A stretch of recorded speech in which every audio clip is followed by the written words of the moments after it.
আপোনাৰ মোৰ ঘৰত থকা সাধাৰণ কলগছজোপাৰ পৰাই প্ৰস্তুত হৈছে এক বিশেষ সামগ্ৰী। এয়া হৈছে কলগছৰ পৰা প্ৰস্তুত কৰা টি বেগ, আৰু যিবিধ টি বেগক কোৱা হৈছে পৃথিৱীৰ অন্যতম এক বিশিষ্ট ইকো ফ্ৰেণ্ডলি টি বেগ। মই এই বিষয়ে কথা পাতিম। মোৰ কাষত আছে ৰঞ্জিত বৰুৱা। আপুনি এই বিশেষ যিটো টি বেগটোৰ বিষয়ে কওকচোন, ক'ৰ পৰা প্ৰস্তুত কৰা হৈছে, কিদৰে প্ৰস্তুত কৰা হৈছে? এইটো একচুৱেলি আমাৰ ভীমকল ফাইবাৰৰ পৰা টি বেগটো বনোৱা হৈছে, আৰু এইটো ষ্টাৰ্ডি হয়, আৰু ইয়াত যথেষ্টখিনি হেল্থ বেনিফিটছো আছে।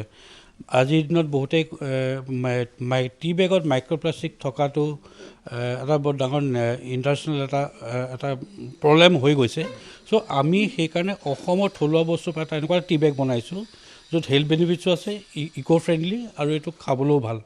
ইয়াতে আমি অৰ্থডক্স চাহপাত ভৰাওঁ বা যিটো চাহপাতে দিওঁ সেইটো যে ডিপ কৰোঁ, ধুনীয়া লিকাৰটো আহে, আৰু লগতে হেল্থ বেনিফিটছ ভীমকলৰ যিটো হেল্থ বেনিফিট সেইটোৰ লগতে পায়। মই কেইবাজন দেৱাংগক দেখুৱাব অনুৰোধ কৰিছোঁ। এয়া বৰ্তমান দেখা গৈছে যে চাহপাতৰ বিভিন্ন পেকিং বা অন্যান্য কামসমূহ চলি আছে। এয়া হৈছে মই কথা পাতিব বিচাৰিম তেখেতৰ লগত। মই দেখুৱাইছোঁ এয়া হৈছে ভীমকলৰ পৰা প্ৰস্তুত কৰা টি বেগ, আৰু বিভিন্ন সামগ্ৰীৰ পৰা চাহৰ বিভিন্ন উৎপাদিত সামগ্ৰীসমূহ ইয়াত আছে। এই বিশেষ যিটো দ্ৰব্য যে ভীমকল আমি সকলোৱে চিনাকি, গতিকে ইয়াৰ আছে বেনিফিটছখিনি বা আইডিয়াটো আপোনালোকৰ কেনেকৈ আহিলে বা কি কথাখিনি কওকচোন। মই একচুৱেলি টেক্সটাইল টেকন'লজি পঢ়া মানুহ, যিহেতু মোৰ ফাইবাৰৰ লগত এনেই এটা হেৰি আছিলে, আৰু তেখেতে তাৰমানে আমাৰ এই এনভাইৰনমেণ্ট ডে'ৰ সময়ত মানে মোক কৈছিলে যে ইক' ফ্ৰেণ্ডলি কিবা এটা এনেকুৱা হেৰি কৰিব পাৰোঁ নেকি। তেতিয়া মোৰ মানে মূৰত আহিলে যে বানানা ফাইবাৰটোতো আমি তেনেকুৱা ফেব্ৰিক কিবাকিবি হৈয়ে আছে, ফেব্ৰিক বনাই যিহেতু বানানা ফাইবাৰৰ যদি আমি সেয়া ইউজ কৰোঁ তেতিয়াহ'লে এইটো আমাৰ হেল্থৰ কাৰণে, আমি সকলোৱে জানো যে বানানা ফাইবাৰৰ যেনেকৈ কলৰ খাৰে আমাৰ বহুতখিনি উপকাৰিতা হেৰি কৰে।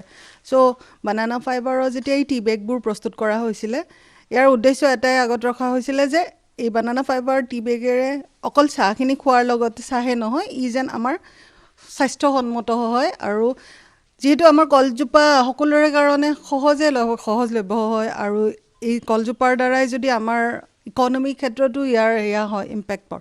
চ' সেইটো ব্যৱহাৰ কৰা আৰম্ভ হৈছিলে। গতিকে গম পাইছোঁ যে এটা কথা কৈছে যে অৰ্থনৈতিক দিশত যাতে অসমৰ মানুহ যাতে আগবাঢ়িব খোজে, সেই কথাটো কৈছিলে। এই টি বেগবিধ আপোনালোকে বিশেষভাৱে আচলতে মুকলি কৰিছিলে, এজন বিশেষ ব্যক্তি কাৰ দ্বাৰা মুকলি কৰিছিলে, কি কৰিছিলে, কথাখিনি থুলমূলকৈ কওক, আৰু এইটো ক'ত প্ৰডাকশ্যন আপোনালোকে বৰ্তমান কৰি আছে? আমি একচুৱেলি টি বেগটো লঞ্চ কৰিছিলোঁ 200 years of Assam T celebration নিউয়ৰ্কত। অসম চৰকাৰৰ পৰা মই যাবলৈ সুবিধা পাইছিলোঁ, তাতেই আমাৰ এই টি বেগটো লঞ্চ কৰিছিলোঁ, আৰু মাষ্টাৰ চেফ বিকাশ খান্না তেখেতৰ জৰিয়তে এইটো তাত নিউয়ৰ্কত লঞ্চ কৰাইছিলোঁ। যথেষ্ট এপ্ৰিচিয়েট কৰিছে, আৰু নতুন হৈছে, আমি সেইকাৰণে পেটেণ্টো কৰিছোঁ, আৰু বৰ্তমান আমি এইটো কমাৰ্চিয়েল লঞ্চ কৰিছোঁ এতিয়া অষ্ট্ৰেলিয়াত কৰিছোঁ, সৰু কোৱান্টিটিত কৰিছোঁ, কিন্তু আশা কৰিছোঁ যে এই বস্তুটো যদি লাৰ্জ স্কেলত যদি ডিমাণ্ডটো আহে, তেতিয়াহ'লে ঘৰত থকা এজন চিম্পল ভীমকলৰ পৰা যথেষ্টখিনি ভীমকল খেতিয়কজনো মানে কমাৰ্চিয়েলি ইয়াৰ পৰা ফাইনেন্সিয়েল বেনিফিটছ পাব বুলি আশা কৰিছোঁ। আমাৰ ফালৰ পৰা এতিয়া চেষ্টা কৰিছোঁ, বেলেগ বেলেগ জেগাত পিটছ কৰিছোঁ, বস্তুটো দেখাইছোঁ, প্ৰডাক্টটো দেখাইছোঁ।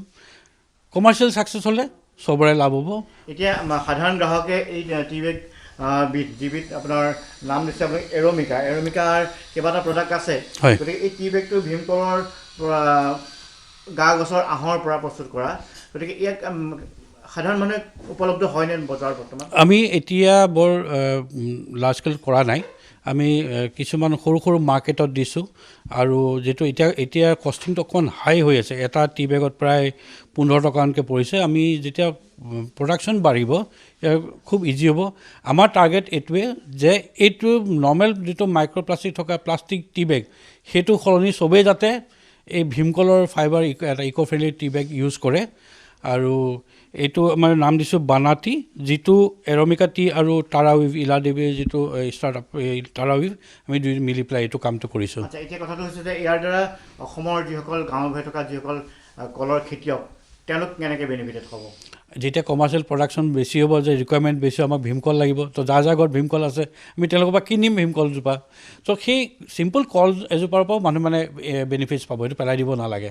চ' আমাৰ চেষ্টা সেইটোৱে যে অসমৰ এটা প্ৰডাক্ট, এটা বস্তু যিটো আমি মানে কমাৰ্চিয়েলি ইউজ কৰিব পাৰোঁ, আৰু ইয়াৰ স্ক'প আছে, যথেষ্ট স্ক'প আছে। গতিকে মই ইয়াত দেখুৱালোঁ, এয়া দেখা গৈছে বিভিন্ন কৰ্মীসকলে চাহৰ পেকেট বৰ্তমান প্ৰস্তুত কৰি আছে আৰু এই বিশেষ যিটো টি বেগৰ নাম দিয়া হৈছে বানা টি অৰ্থাৎ কলৰ পৰা প্ৰস্তুত হোৱা টি বেগ গতিকে এনেধৰণৰ কিছুমান উদ্ভাৱনীমূলক চিন্তাই আচলতে অৰ্থনৈতিক দিশত আগবঢ়োৱাৰ লগতে প্ৰকৃতিৰ প্ৰতিও এটা মানুহৰ যিটো দায়বদ্ধ তাৰ এটা প্ৰতিফলন ঘটাইছে কেমেৰা পাৰ্চন দেৱাংগৰ সৈতে মই পংকজ কুমাৰ দত্ত নিউজ লাইভ